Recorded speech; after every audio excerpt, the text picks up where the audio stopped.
ay nangangako sa harap ng hukumang ito sa harap ng hukumang ito na magsasabi ng katotohanan na magsasabi ng katotohanan at pawang katotohanan lamang. at pawang katotohanan lamang sa kahirapan at sa kaginhawaan, sa kasiyahan at sa kalungkutan hanggang sa maghiwalayan tayo ng kamatayan. Judge, can I now kiss the bride? Hoy! Hindi to kasal! Upo ka nga dyan! Upo!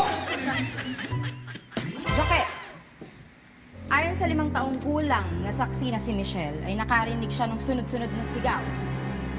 At pagkatapos ay nakita kanya na malapit sa walang malay na si Alfajor, na may dugo sa iyong kamao. Tama ba to?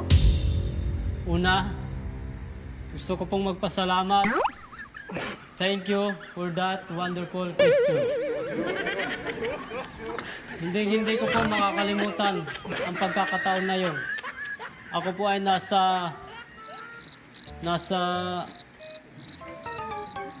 Akala ka ba hindi mo makakalimutan? Eh, Your Honor, unang linya pa lamang ng taong ito ay salungat na sa sinasabi niya. Please follow Bungalow for more updates.